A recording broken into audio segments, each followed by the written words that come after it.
જય ભીમ ગુજરાત ચેનલ પરથી હું પ્રવીણ કુમાર. સાથીઓ, આજે આપની વચ્ચે આવવા પાછળનું એક કારણ એ હતું કે આ ફેબ્રુઆરી મહિનો ચાલે છે અને 19મી ફેબ્રુઆરીના દિવસને બહુજન નાયક છત્રપતિ શિવાજી મહારાજના જન્મજયંતિ તરીકે લોકો ઉજવી રહ્યા હતા. તો 19મી ફેબ્રુઆરી શું છત્રપતિ શિવાજી મહારાજની સાચી જન્મજયંતિ અથવા તો જન્મદિવસ હતો? તો મહાત્મા જ્યોતિરાવ ફૂલે, જેમણે છત્રપતિ શિવાજી મહારાજને ગુરુ બનાવેલા અને એમને સંશોધન પછી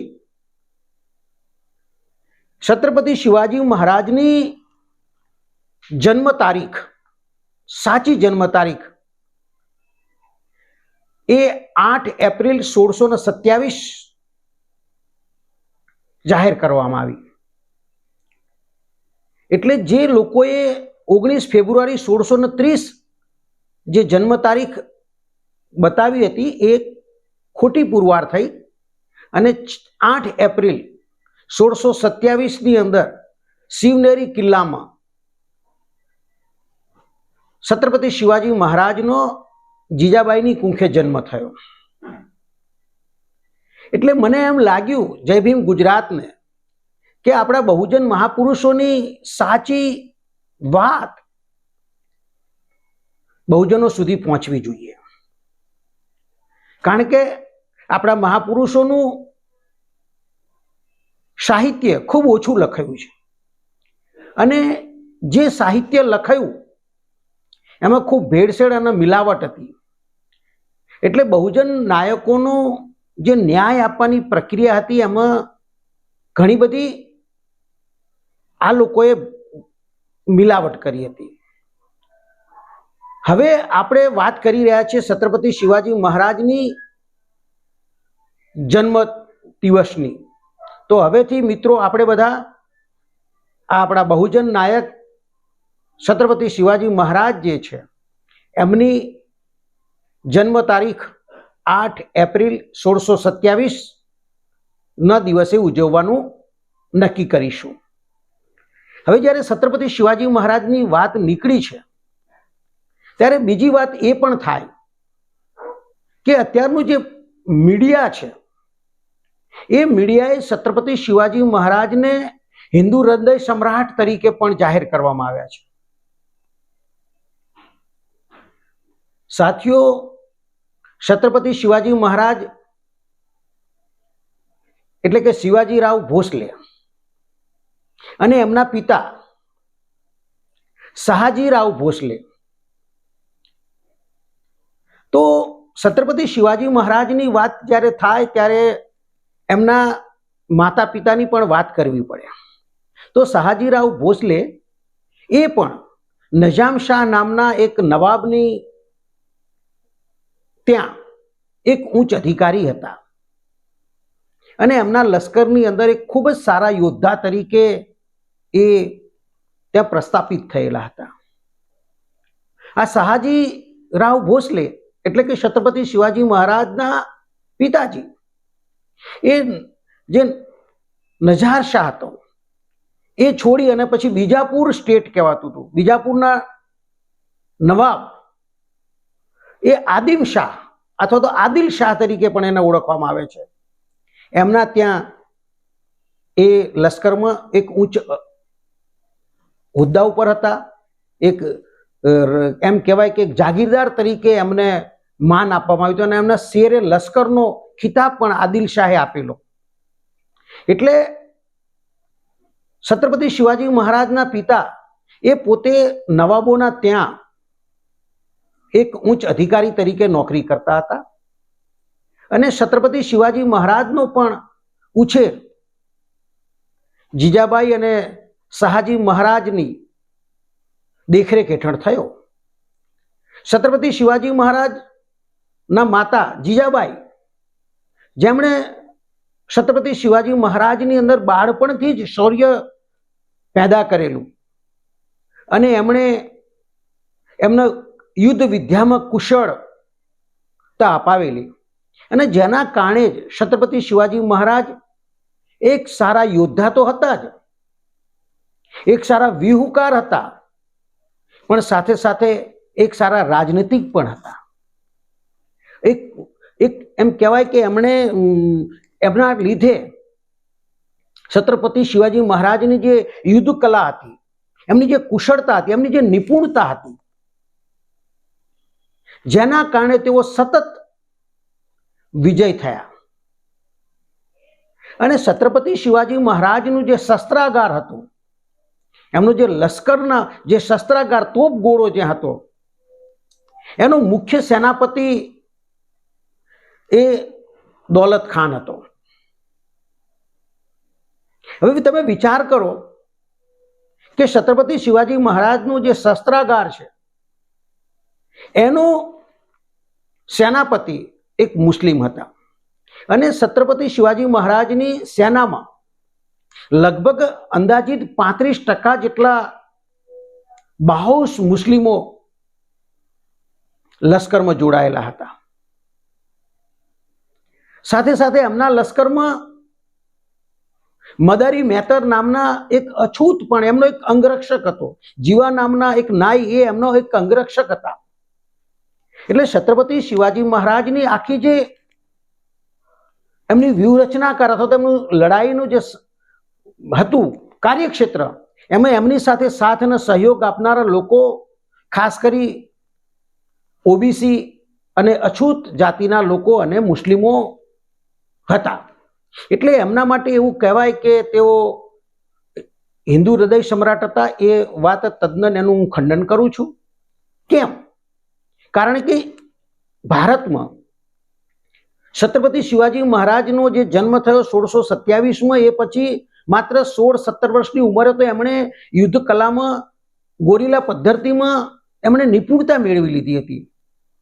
અને જે બીજાપુર સ્ટેટ હતું, જ્યાં સહાજીરાવ એટલે કે એમના પિતા જ્યાં હતા, એ જ સ્ટેટમાં એમણે શિવાજી મહારાજે હેરાન પરેશાન આદિલ શાહને કરી નાખેલા.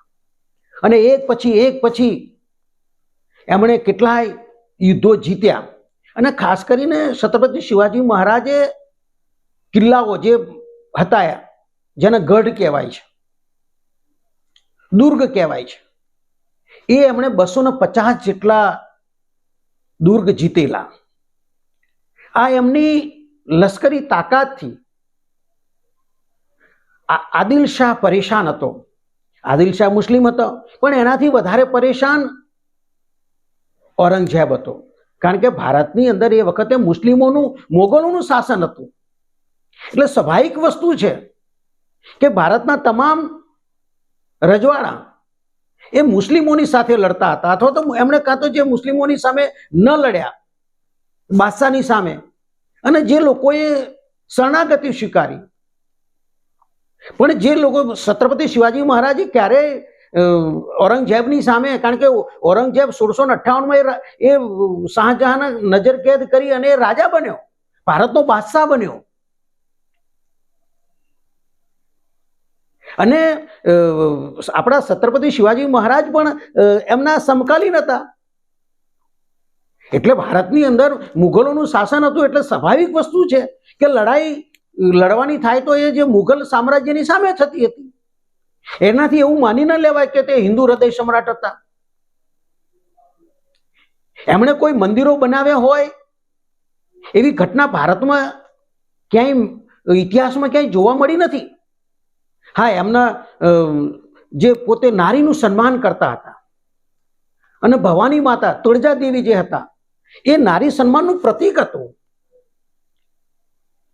કારણ કે જીજાબાઈને એમનો જે ઉછેર કર્યો છત્રપતિ શિવાજી મહારાજનો, એમાં સંસ્કાર આપેલા હતા નારી સન્માનનો. સાથીઓ, જ્યારે છત્રપતિ શિવાજી મહારાજના 1640માં લગ્ન થયા, અને 1640માં લગ્ન થયા પછી એમના ત્યાં પુત્રનો જન્મ થયો. એ પુત્ર સંભાજી મહારાજ તરીકે જે ઓળખાય, એમનો 14મી મે 1657માં એમનો જન્મ થયો. પરંતુ મારે છત્રપતિ શિવાજી મહારાજની વાત જે કરવી છે એ વાત એ હતી કે એમણે ઔરંગઝેબની સાથે સતત લડાઈઓ ચાલુ રાખી અને આ ભારતનો બાદશાહ કે જેનું 70 થી 80% ભારતના ઉપર એનું સામ્રાજ્ય હતું એ છત્રપતિ શિવાજી મહારાજથી પરેશાન હતા. કારણ કે છત્રપતિ શિવાજી મહારાજ એક પછી એક કિલ્લાઓ જીતતા જતા હતા. એટલે આખિરકાર ઘટના એવી બની કે આદિલ શાહ જે હતો બીજાપુરનો નવાબ, એણે કહ્યું કે ગમે તેમ કરીને છત્રપતિ શિવાજી મહારાજને તમે હરાવો, પરાજિત કરો તો તેમને કેદ કરો. અને એના ભાગરૂપે બીજાપુરના નવાબ આદિલ શાહે એનો ખૂબ લડાકુ સેનાપતિ અફઝલ ખાન હતો. આ અફઝલ ખાન એ 7 ફૂટ 2 ઇંચ એની ઊંચાઈ હતી, ખડતલ હતો, સશક્ત હતો, એક શૂરવીર યોદ્ધા હતો.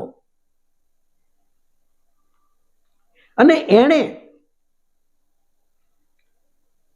ને બીજાપુરના નવાબે કહ્યું કે ભાઈ તમે સીધા તો છત્રપતિ શિવાજી મહારાજને પરાજિત નહીં કરી શકો, એટલે એમની સાથે તમે દોસ્તીનો પેગામ મોકલો. અને આદિલ શાહે છત્રપતિ શિવાજી મહારાજને દોસ્તીનો પેગામ મોકલ્યો. અને આ પેગામના ભાગરૂપે અફઝલ ખાન એ છત્રપતિ શિવાજી મહારાજને સાથે મુલાકાત કરવા જાય છે. છત્રપતિ શિવાજી મહારાજ અને અફઝલ ખાનની ઊંચાઈ 7 ફૂટ 2 ઇંચ હતી, જ્યારે છત્રપતિ શિવાજી મહારાજની ઊંચાઈ 5 ફૂટ 2 ઇંચ હતી. આ બંને જ્યારે ભેટ વાર્તા કરવાના હતા ત્યારે છત્રપતિ શિવાજી મહારાજને ખબર હતી, એ રાજનીતિનો એક ભાગ હતો ને. છત્રપતિ શિવાજી મહારાજ રાજનીતિના તજજ્ઞ હતા. જીજાબાઈ પાસેથી એમણે આ કળા શીખી હતી કે કેવું બની શકે છે. અને એના માટે જ એમણે પૂરતી તૈયારી સાથે એમણે બખ્તરબંધ સાથે એ પૂર્ણ તૈયારી સાથે ગયા અફઝલ ખાન સાથે મળવા માટે. એમને ખબર હતી કે કદાચ આ હુમલો કરે. અને એમના હાથમાં જે સિંહ નખ હતા એ શસ્ત્ર તરીકે ખૂબ જ અસરકારક હતો. અને એ જ્યારે ગયા ત્યારે એમની સાથે આ જીવા અને મદારી મહેતર સાથે હતા. અને આ ઘટના એટલી ખતરનાક હતી કે જેવા અફઝલ ખાન સાથે આ મુલાકાત કરવાનું ગોઠવે છે અને નજીક આવતા જાય છે અને અચાનક જ બંને જ્યારે એકબીજાને ભેટવા જાય છે ત્યારે અફઝલ ખાન છત્રપતિ શિવાજી મહારાજ ઉપર હુમલો કરે છે. અને છત્રપતિ શિવાજી મહારાજની ચપળતા, એક પણ ક્ષણાકનો એમણે વિચાર કર્યા વગર વળતો હુમલો કરી અને અફઝલ ખાનના પેટની અંદર આજે એમના સિંહની જે હોય છે હાથમાં પહેરેલો એ એની પેટમાં કાઢીને એના આંતરડા બહાર કાઢી નાખે છે. આ છત્રપતિ શિવાજી મહારાજ અને અફઝલ ખાનની લડાઈ હતી, આ યુદ્ધ નીતિ હતી. એટલે સાથીઓ, છત્રપતિ શિવાજી મહારાજ આ દેશના બહુજન નાયક હતા. કારણ કે એમના લશ્કરમાં એમના અંગરક્ષકોમાં બધા જ આ દેશના બહુજન હતા. હા, એમનું જે અષ્ટપ્રધાન મંડળ હતું છત્રપતિ શિવાજી મહારાજનું, એ અષ્ટપ્રધાન મંડળમાં પંડિત પુરોહિતોનો વર્ચસ્વ હતું. એ પેશવાઓના જે હોય એ પ્રકારનું પ્રધાનમંડળ બનાવવા માટે શિવાજીને મજબૂર કરેલા. અને એમાં એ લોકોનો દબદબો હતો, પરંતુ લશ્કરની બાબતમાં, સૈન્યમાં તો છત્રપતિ શિવાજી મહારાજની સાથે મુસ્લિમો અને બહુજનો રહ્યા હતા. આમ અફઝલ ખાનના મૃત્યુ બાદ 10 નવેમ્બર 1959 રોજની આ અફઝલ ખાનની ઘટના બની. 10 નવેમ્બર 1659 ની આ ઘટના. આ ઘટનાથી આદિલ શાહ અને ઔરંગઝેબ ખૂબ હેરાન પરેશાન થઈ ગયા અને એમણે છત્રપતિ શિવાજી મહારાજની સાથે સંધિ કરવાનું નક્કી કર્યું અને એમને એક રાજા તરીકે સ્વતંત્ર માન્યતા આપવા માટે એમણે 6 મે 1966 ના દિવસે, 6 મે 1666 ના દિવસે છત્રપતિ શિવાજી મહારાજને આગ્રા બોલાવ્યા. અને એ વખતે જે એમની સાથે સમાધાન થયું 1666 ત્યારે છત્રપતિ શિવાજી મહારાજે ઔરંગઝેબને જે 250 જેટલા કિલ્લા જે છત્રપતિ શિવાજી મહારાજે જીત્યા હતા, પ્રતાપગઢ, રાયગઢ, તોરણા, સિંહગઢ, આવા અનેક કિલ્લાઓ એમણે જે જીત્યા હતા, એમાંથી 20 કિલ્લાઓ ઔરંગઝેબને દાન પેટે અથવા તો રોયલ્ટી પેટે પાછા આપવા પડેલા. અને એમાં જે તોરણાનો, જે પ્રતાપ રાયગઢનો અને પ્રતાપગઢનો જે કિલ્લો છે, એમાં વજ્રગઢનો કિલ્લો, એની રક્ષા કરવામાં વીર સેનાપતિ મુરારજી બાજી શહીદ થયેલા. અને એવો જ એક બીજો એમના સરસેનાપતિ હતા તાનાજી, જેઓ આ તોરણાનો જે કિલ્લો છે, જેને સિંહગઢ કહેવામાં આવે છે, એની રક્ષા કરતા કરતા એ પોતે પણ એમાં શહીદ થયા. ત્યારે છત્રપતિ શિવાજી મહારાજે તાનાજીના બાબતમાં કહ્યું કે ગઢ આલા પર સિંહ ગેલા. ગઢ તો આવ્યો, ગઢનો વિજય થયો, પણ મારો સિંહ તાનાજી એ શહીદ થઈ ગયા. સાથીઓ, આ બધા લોકો બહુજન સમાજના હતા, સેનાપતિઓ. વાત મારે કરવી છે ઔરંગઝેબની, કારણ કે ઔરંગઝેબ આ દેશનો શહેનશાહ હતો અને એણે 1658 થી 1707 સુધી ભારત ઉપર શાસન કર્યું અને એનું શાસન ખૂબ પ્રભાવિત હતું, પ્રભાવશાળી હતું. 49 વર્ષ સુધી લગભગ એણે શાસન કર્યું ભારત ઉપર. એકમાત્ર છત્રપતિ શિવાજી મહારાજ જ એવા હતા કે જેણે ઔરંગઝેબની ઊંઘ હરામ કરી દીધી હતી. અને એના ભાગરૂપે આજે સંધિ કરી અને બોલાવવામાં આવ્યા આગ્રા. ત્યારે 6 મે 1666 છત્રપતિ શિવાજી મહારાજ અને એમના પુત્ર સંભાજી મહારાજને લઈ તેઓ આગ્રા ગયા અને ત્યાં જ્યારે એના દરબારમાં, આગ્રાના દરબારમાં ઔરંગઝેબની સામે હાજર થયા, ત્યારે ઔરંગઝેબે પણ એમની સાથે દગો કરીને એમને નજરકેદ કરવાની હુકમ કર્યો અને આગ્રાની જેલમાં એમના બંદીવાન બનાવવામાં આવ્યા. પણ આ તો આપણા મહાનાયક, બહુજન મહાનાયક છત્રપતિ શિવાજી મહારાજ એ કોઈને વશ થાય એવા નહોતા. એમણે 13મી ઓગસ્ટ 1666 ના દિવસે આગ્રાના કિલ્લાની એ જે જેલ હતી, એ જેલમાંથી જેલ તોડી અને ફૂલોના કરંડિયામાં એ ઔરંગઝેબને પણ થાપ આપી એ બાહોશ બહુજન સમ્રાટ છત્રપતિ શિવાજી મહારાજ ઔરંગઝેબની છાતી ઉપર પગ મૂકી અને નીકળી ગયા. બીજી બાજુ ઔરંગઝેબ એનો 50મો જન્મદિવસ મનાવતો હતો. ત્યાં જ આ ઘટના છત્રપતિ શિવાજી મહારાજે આ મોકો શોધ્યો અને ઔરંગઝેબની આંખમાં ધૂળ નાખી અને આ આપણા મહાનાયક છત્રપતિ શિવાજી મહારાજ આબાદ નીકળી ગયા. સાથીઓ, છત્રપતિ શિવાજી મહારાજને 13 ઓગસ્ટ 1666 નીકળ્યા. એ પછી ત્યારે મારે બીજી એક વાત કરવી છે. જે લોકો જે વાત કરે છે એમાં કે બાજી ઘોરપડે નામના ઔરંગઝેબના ત્યાં એક સેનાપતિ હતો. એમણે આગ્રાની અંદર આ છત્રપતિ શિવાજી મહારાજની ધરપકડ કરેલી. વિચાર કરો તમે. અને સાથીઓ, 6 જૂન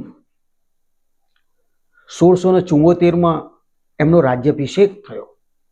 પણ એ પહેલા મારે 5 જાન્યુઆરી 1664 વાત કરવી છે. 5 જાન્યુઆરી 1664 અંદર છત્રપતિ શિવાજી મહારાજે આજના ગુજરાતનું જે સુરત છે એ સુરતને લૂંટેલું. સતત 4 દિવસ સુધી, અને એક વખત નહીં, 2 વખત એમણે સુરતને લૂંટ્યું. અને 6 જૂન 1674 એમનો રાજ્યાભિષેક કરવાનો સમય આવ્યો.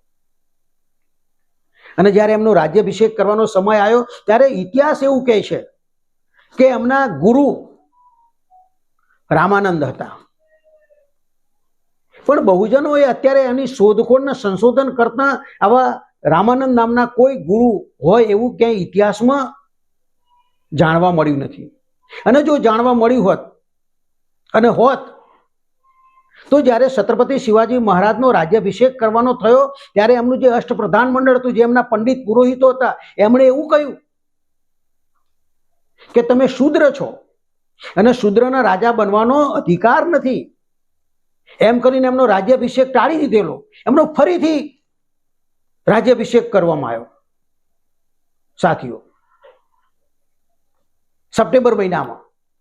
અને એમાં એમણે કાશીથી એક બ્રાહ્મણને બોલાવીને એના એમ કહેવાય કે એને રિશ્વત આપી અને છત્રપતિ શિવાજી મહારાજનો રાજ્યાભિષેક થયો. તો એમાં મહાત્મા જ્યોતિરાવ ફૂલે કહે છે કે એમનો જમણા હાથના અંગૂઠાથી રાજ્ય તિલક ન કર્યું, ડાબા હાથના અંગૂઠાથી રાજ્ય તિલક ન કર્યું, જમણા પગના અંગૂઠાથી રાજ્ય તિલક ન કર્યું, પણ એમનું રાજ્ય તિલક ડાબા પગના અંગૂઠાથી કર્યું. આ ભારતનો વાસ્તવિક ઇતિહાસ છે. આ બહુજનોનો ઇતિહાસ છે. તમે જે સાંભળ્યો એ ઇતિહાસ તમારો નથી. આ આપણો ઇતિહાસ છે. અને આ જ ઇતિહાસ ખરો ઇતિહાસ છે. અને જો રામાનંદ સ્વામી એમના ગુરુ હોત તો એમણે જ એમનો રાજ્યાભિષેક કર્યો હોત. પણ આવું બન્યું નથી. ગોગા ભટ્ટ નામના બ્રાહ્મણે એમનો રાજ્યાભિષેક ડાબા પગના અંગૂઠાએ કર્યો છે. એટલે સાથીઓ, આ જે રામદાસ એમના ગુરુ હતા એ વાત પણ ઇતિહાસમાં ક્યાંય ઉલ્લેખ, એમના નામનો ઉલ્લેખ છે પણ બહુજન ઇતિહાસમાં એમનો ઉલ્લેખ નથી. આ હતા આપણા છત્રપતિ શિવાજી મહારાજ, આપણા બહુજનોના નાયક, જેમને મહાત્મા જ્યોતિરાવ ફૂલેને જ્યારે એમનું અપમાન થયું 1848માં, ત્યારે એ છત્રપતિ શિવાજી મહારાજ જે એમનું રાયગઢમાં જે ત્યાં મૃત્યુ થયું હતું 3 એપ્રિલ 1680માં, એ એમની સમાધિ જે કિલ્લામાં હતી ત્યાં ગયા અને મહાત્મા જ્યોતિરાવ ફૂલે છત્રપતિ શિવાજી મહારાજને ગુરુ બનાવ્યા. તો છત્રપતિ શિવાજી મહારાજને ગુરુ કેમ બનાવ્યા હશે મહાત્મા જ્યોતિરાવ ફૂલે? કારણ કે બહુજન નાયક હતા. અને એના કારણે જ આપણો સાચો ઇતિહાસ જય ભીમ ગુજરાત ચેનલ ઉપર અમે આપને પ્રસ્તુત કરવા માટે આવ્યા હતા. મને આશા અને વિશ્વાસ છે કે અમે જે હકીકતો લઈને આવ્યા છીએ, સંશોધનો કરીને લાવ્યા છીએ, એ આપણા બહુજનોના ઇતિહાસમાં જ મળશે. જે બીજો ઇતિહાસ લખાયો છે એ ઇતિહાસમાં આ બાબતો તમને સાંભળવા અને જાણવા અને વાંચવા નહીં મળે. એટલે જ જય ભીમ ગુજરાત ચેનલને આપ જુઓ એવી આશા અને વિશ્વાસ સાથે. જય ભીમ, નમો બુદ્ધાય.